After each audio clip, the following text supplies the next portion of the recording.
समुंदर के बीच एक आइलैंड था। उस आइलैंड के लोगों का मुख्य व्यवसाय मछलियां पकड़ के उन्हें बेचना था। मछलियां पकड़ने के लिए मछुआरों को बड़ी दूर तक अपने जहाज लेके जाना पड़ता था, इसलिए उन्हें लौटते वक्त कभी कभी 2 दिन भी लग जाते थे और उन्होंने पकड़ी हुई मछलियां बासी हो जाती थी। ताज़ा मछलियों के मुकाबले इन बासी मछलियों का दाम घट जाता था और मछुआरों की मेहनत ज़ाया हो जाती थी।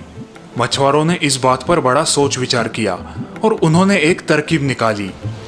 वो अपने जहाज पर अब फ्रीजर ले जाने लगे। वो मछलियां पकड़कर उन्हें फ्रीजर में रख देते, जिनसे उनका ताज़ापन बहुत देर तक टिका रहता। लेकिन फिर भी बाजार में लोग फ्रीजर में रखी हुई मछलियां और ताज़ा मछलियां इनके बीच का फर्क जान लेते थे और फ्रीजर में रखी हुई मछलियां खरीदने से इनकार करते थे। मछुआरों के सामने अब ये बड़ी समस्या आ चुकी थी। उन्हें समझ नहीं आ रहा था कि आखिर वो लोगों तक ताज़ा मछलियां कैसे पहुंचाए। बहुत सोच विचार के बाद उन्होंने और एक नई तरकीब ढूंढ निकाली। उन्होंने अपने जहाज पर अब बड़े बड़े फिश टैंक रख दिए। मछलियों को पकड़कर अब वे उन्हें सीधा फिश टैंक में डाल देते थे। फिश टैंक की वजह से मछलियां जिंदा रहती और इस वजह से उनका ताज़ापन भी बना रहता। इस तरकीब से अब मछलियां बाजार में बड़ी तेजी से बिकने लगी, लेकिन कुछ दिनों के बाद ही उन मछलियों की बिक्री में भी गिरावट आने लगी। मछुआरे अब उलझन में पड़ गए। उन्हें ये बात समझ नहीं आ रही थी कि इन मछलियों की बिक्री में आखिर इतनी गिरावट क्यों आ रही है। उन्होंने इस बारे में अपने कुछ बड़े ग्राहकों से बात करनी चाहिए। ग्राहकों से बात करते ही एक बड़ी ही अजीब बात उनके सामने आई। ग्राहकों का मानना था कि मछलियों को फिश टैंक में रखने से वो बड़ी ठंडी हो जाती है। मतलब ये कि उनकी जीने की आस कम हो जाती है। उनमें वो जोश और उत्साह नहीं होता जो समुंदर की जिंदा मछलियों में रहता है और इसी वजह से उनकी बिक्री अब कम होने लगी थी। ये बात सुनने में तो बड़ी अजीब लग रही थी, लेकिन बात में दम था। मछुआरों के सामने खड़ा हुआ ये सवाल किसी पहेली से कम न था। मछुआरे इस बात पर सोचकर हैरान हो चुके थे कि इस पहेली को कैसे सुलझाया जाए। किसी के भी पास इसका जवाब नहीं था। एक दिन ऐसे ही सभी मछुआरे समंदर में बड़ी दूर तक मछलियां पकड़ने गए थे। रोज की तरह मछलियां पकड़कर वो उन्हें फिश टैंक में डाल रहे थे। तभी किसी मछुआरे ने गलती से एक बड़े से फिश टैंक में शार्क मछली को छोड़ दिया। शार्क मछली के फिश टैंक में आते ही उस फिश टैंक की बाकी की मछलियां अपनी जान बचाकर इधर उधर भागने लगी और फिश टैंक में एक ही भगदड़ मच गई। शार्क मछली उन बाकी की छोटी मछलियों के पीछे पड़ गई और उन्हें निगलने लगी। बाकी के मछुआरे अब जोरों जोरों से चिल्लाने लगे, अरे ये क्या पागलपन है? इस टैंक में शार्क मछली को किसने छोड़ दिया? उसे बाहर निकालो उसे, वरना वो बाकी की मछलियों को खा जाएगी। अब सभी मछुआरे उस शार्क मछली को बाहर निकालने की कोशिश करने लगे, लेकिन तभी एक बुजुर्ग मछुआरे ने उन्हें ऐसा करने से रोका।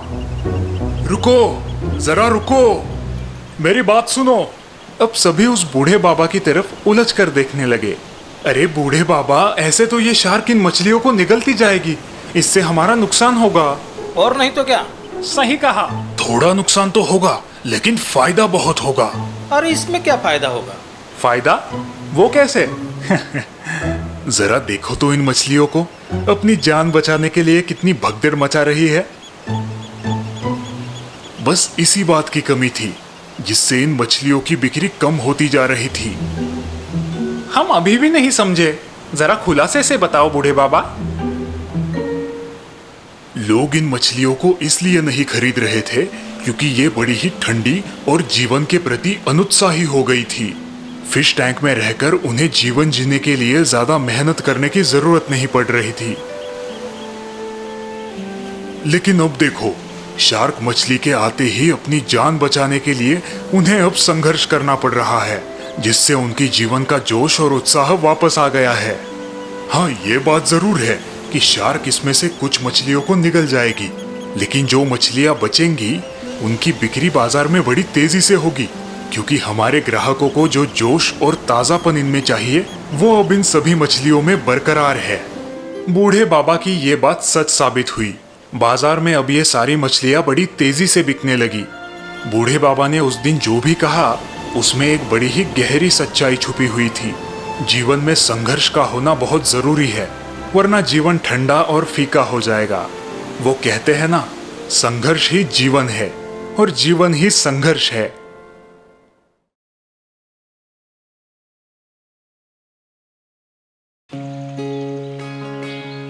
मिया के 3 बेटे थे, रॉबिन, जॉन और रॉबर्ट। पति के गुजरने के बाद मिया ने बड़ी मेहनत से अपने तीनों बेटों को बड़ा किया था। तीनों ही बेटे होनहार और नेक थे। रॉबिन की अनाज की दुकान थी, जॉन एक चर्च में काम करता था और रॉबर्ट किसी व्यापारी के खेतों में मजदूरी किया करता था। एक दिन माइकल नाम का एक आदमी मिया के पास आया। वो अपनी बेटी जूली की शादी मिया के 3 बेटों में से किसी एक से करना चाहता था। मिया बहन, मैं हमेशा से चाहता था कि मेरी बेटी जूली का ब्याह आपके ही किसी लड़के से हो। वो बहू बन के आपके घर में आए और आपके घर की रौनक बढ़ाए। अरे ये तो हमारा सौभाग्य होगा। आप मेरे पति के पुराने मित्र जो है, और जूली भी तो कितनी प्यारी और सुंदर लड़की है।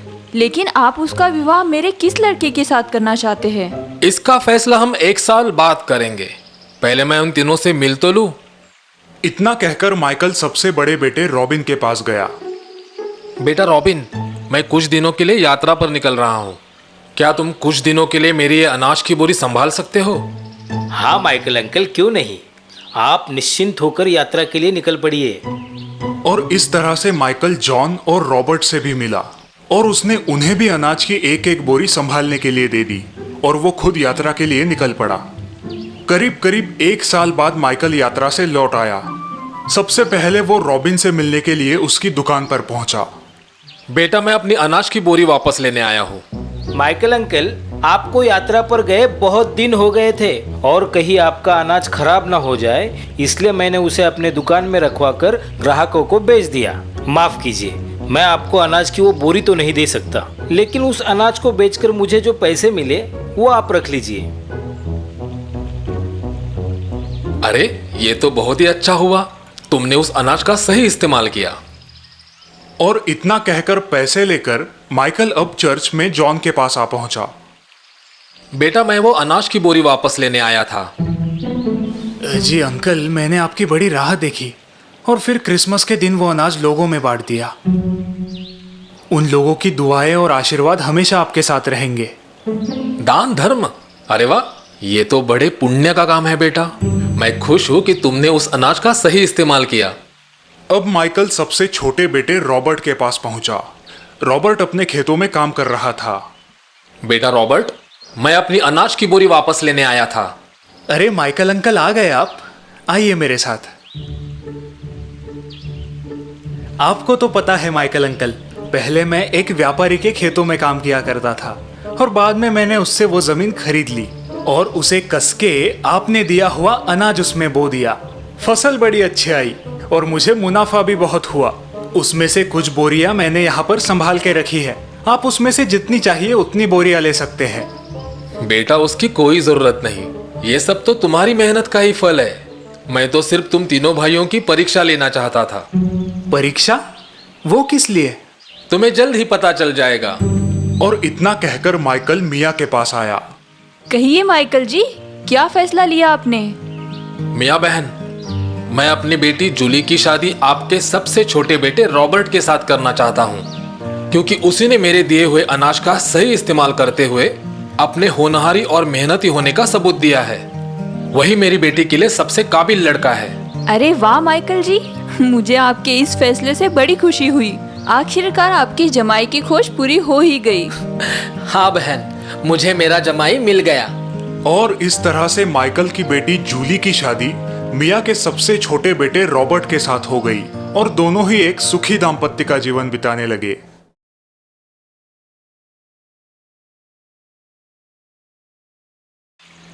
हिमालय की पर्वत शिखरों पे एक महान साधु रहा करते थे। वो बड़े ही ज्ञानी, तपस्वी और शांति प्रिय थे। उनके पास बहुत से विद्यार्थी शिक्षा के हेतु आया करते थे। एक बार उनके एक शिष्य ने उनसे पूछा, गुरुदेव, आप इतने महान हो तो आपके गुरु कितने महान होंगे? क्या आप आपके गुरु के बारे में कुछ बताना चाहेंगे जिनसे आपने इतनी शिक्षा प्राप्त की है? हाँ, क्यों नहीं। मेरे जीवन में 3 गुरु आए जिनसे मैंने अनमोल ज्ञान की प्राप्ति की। 3 गुरु? हाँ, मेरा सबसे पहला गुरु एक चोर था। चोर? ये कैसे हो सकता है? आप मजाक कर रहे हैं। नहीं नहीं, मैं सच कह रहा हूँ। एक रात मैं किसी गांव से गुजर रहा था। रात काफी हो गई थी और मैं सोने के लिए कोई आसरा ढूंढ रहा था। तभी मेरी नजर एक आदमी पर पड़ी जो किसी घर की दीवार में सुरंग बनाने की कोशिश कर रहा था। महाशय, क्या यहाँ पे मुझे कहीं पे रात भर के लिए आसरा मिल सकता है? आसरा? हाँ हाँ, क्यों नहीं, आप मेरे साथ रह सकते हो। लेकिन ये जान लीजिए कि मैं एक चोर हूँ।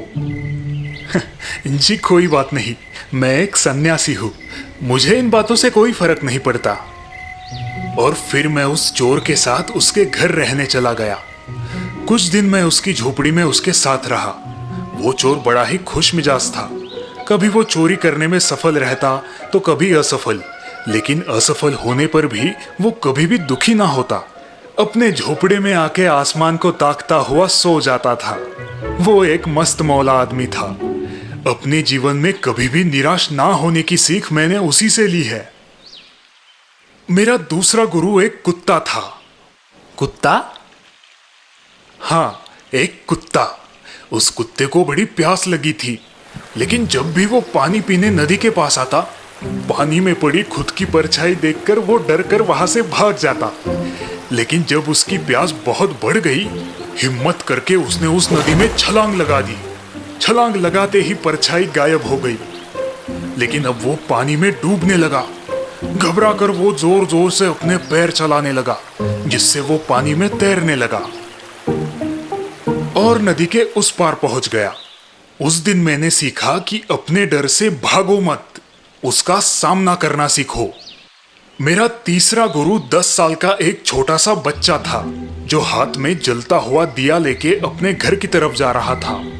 मैंने उस लड़के को रोका। मैं उस लड़के की थोड़ी परीक्षा लेना चाहता था। मैंने मजाक में ही उसे पूछा, बेटा, तुम जो ये दिया हाथ में लेके जा रहे हो, उसमें ये रोशनी कहाँ से आई है? उस लड़के ने मेरी तरफ देखा और फिर बड़ी गंभीरता से उसने उस दिए को बुझाकर मुझसे कहा, क्या आपने देखा कि ये रोशनी कहाँ चली गई है? ये जहाँ चली गई है वहीं से आई थी। मैंने उस बच्चे को प्रणाम किया। देखो बच्चों, ये निसर्ग, ये जीवन ही हमारा सच्चा गुरु है।